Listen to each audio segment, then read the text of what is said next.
Police যখন ঘুষ নেয়, চাঁদা নেয় জিডি করতে, তখন কি জিজ্ঞেস করে ভাই আপনি কি উর্দুতে কথা বলেন না বাংলায় কথা বলেন, আপনি কি পার্বত্য চট্টগ্রামে থাকেন না বিহারি ক্যাম্পে থাকেন, জিজ্ঞেস করে না সবার কাছ থেকে 500 টাকা ছাড়েন, 1000 টাকা ছাড়েন।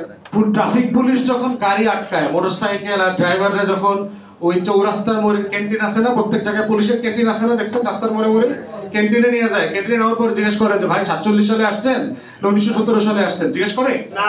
লাইসেন্সটা রাইখা ভাই 3000 টাকা দিবেন না 3000 টাকা মামলা দিব, সমান না? তাহলে আমাদের যে লড়াই, 24-এর লড়াইটা কোথায়? 24-এর লড়াইটা হচ্ছে এই যে বৈষম্য, যেটার ভুক্তভোগী আপনি হচ্ছেন, আমি হচ্ছি। আমি দেখেন আমার নিজের কথা বলি যে আমি তো বাংলাদেশের কনটেক্সটে একটা পরিচিত লোক, কোন রকম সামান্য হলে তো পরিচিত লোক। আমার বর্গা চাষি আমার জমি দখল করে ফেলছে, যে 30 বছর ধরে আমাদের বাপদাদার জমি চাষ করতেছে, সে ভুয়া জাল দলিল বের করে ওই জমি এখন নিজে চাষ করতেছে। আমাদের বর্গাদার, যাকে নতুন বর্গাদার পাঠাইছে, তার পিঠায় জমি থেকে বার করে দিচ্ছে। এখন দেখেন ওর মতো একটা বর্গা চাষিকে ম্যানেজ করা আমার জন্য কত সহজ কাজ, কিন্তু করতে পারতেছি, তারে বুঝাইতে পারতেছি না, সালিশে আনতে পারতেছি না, আবার প্রশাসনেও যাইতে পারতেছে। প্রশাসনকে বললে ওরা তো একদিন উঠায় নিয়ে আসবে, তারপর আমার সাংবাদিক ভাইরা বলবে যে ব্যারিস্টার ফুয়াদ ক্ষমতা দেখাইলেন বর্গা চাষির সাথে। বাস্তবতা তাই হবে না বাংলাদেশে? তাই হবে তো। তাহলে আমার চাষের জমি দখল হয়ে যাচ্ছে বলেন দেখি। তাহলে এটা হচ্ছে বাংলাদেশের বাস্তবতা। এই জন্য আমি মনে করি যে আপনাদের উর্দুভাষী সম্প্রদায় আকারে আপনাদেরকে না দেখে আপনারা দেখেন যে আপনারা বাংলাদেশী, আপনারা ভিন্ন ভাষায় কথা বলেন, আপনাদের নিজস্ব সংস্কৃতি আছে, আপনাদের নিজস্ব খাবার আছে, কাপড় চোপড় থাকতে পারে, সব ঠিক আছে, অ্যাবসলিউটলি ফাইন। এই অধিকার রেখে বাংলাদেশী হিসেবে বাঁচবার যে লড়াই, এই লড়াইটা আপনার এবং আমার কিন্তু একই লড়াই। আপনার আমার মুক্তির লড়াইতে কিন্তু পার্থক্য নাই। এই জন্য সাদাকাত ভাই সহ আপনারা আপনাদের যে কষ্টের কথা বলেছেন, এই কষ্টের সাথে আমরা সবাই একমত, সংহতি প্রকাশ করছি। যদি যন্ত্রণার কথা বলেন যে আপনাদের কষ্ট যন্ত্রণা আমরা বুঝি কিনা, এটা আসলে অনেকাংশে বুঝি, হয়তো পুরোপুরি বুঝি না। কারণ ব্যথার কষ্টটা এমন, যার শরীর থেকে রক্ত বের হয় ওই সময়টাতে ব্যথা আসলে উনিই ফিল করতে পারেন, আর কেউ ফিল করতে পারে না। অতএব আপনারা 47-48 থেকে যে আপনাদের শরীর থেকে রক্ত ঝরছে, এই রক্ত ঝরা যে প্রজন্মের পর প্রজন্ম রক্ত ঝরে চলেছে, এই রক্ত ঝরার যে কষ্ট, এটা আসলে আপনারা ছাড়া অন্য কেউ বুঝবে না। এবং এটা এমন একটা সংকট যে 71-এর যুদ্ধটা, আমাদের মুক্তিযুদ্ধটা এই সংকটটাকে সমাধানের দিকে নিতে পারে নাই, অথচ 71-এর যুদ্ধটা এই সমস্যাটাকে সমাধান করে ফেলতে পারত।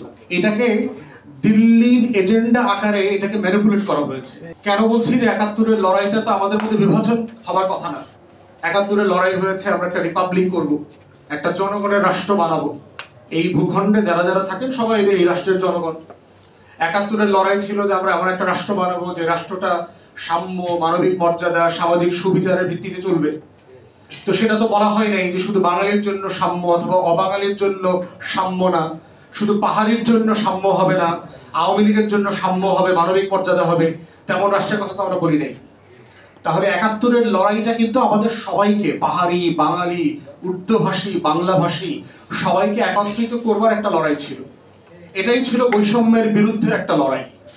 অতএব সেইটা আমাদেরকে একত্রিত না করে স্যাডলি যারা রাষ্ট্র পরিচালনা করেছেন তারা আমাদেরকে বিভাজিত করেছে। দুই মুখ সাপের যখন প্রচন্ড ক্ষুধা লাগে কিন্তু সে স্বীকার করতে পারছে না, বিশেষ করে মহিলা সাপ যখন প্রেগন্যান্ট থাকে তখন সে স্বীকার করতে যেতে পারে না, তাকে গর্তে লুকায় থাকতে হয়। যখন প্রচন্ড ক্ষুধার্ত থাকে তখন একটা মাথা আরেকটা মাথার অংশের দিকে কামড়াইতে থাকে। তো এই রাষ্ট্রটা যারা পরিচালনা করেছে এরা হচ্ছে আসলে ওই দুই মুখ সাপের মতো, সে সবাইকে কামড়ায়, খালি অন্য কেউ কামড়ায়, দেশের মানুষকে কামড়ায়, বাংলা ভাষীরে কামড়ায়, পাহাড়িরে কামড়ায়, উর্দু ভাষীরে কামড়ায়, সে সবাইরে কামড়ায়। এখন দেখেন আপনাদের জমি দখলের কথা আসছে, কথা সত্য, আপনাদের জমি দখল হচ্ছে। জমি বাঙালি মুসলমানের জমি দখল হয় না, বাঙালি হিন্দুর জমি দখল হচ্ছে না।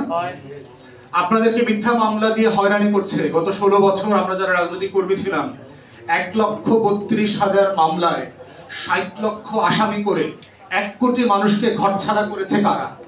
এই রাষ্ট্র। তো মুক্তিযুদ্ধের চেতনা বেচতে বেচতে বেচতে বেচতে আওয়ামী লীগ তিতা করে ফেলছে না, এই কাজ করতে করতে করে আবার পালাইছে, তার বাপের দেশে পালাইছে, তার স্বামীর দেশে পালাইছে।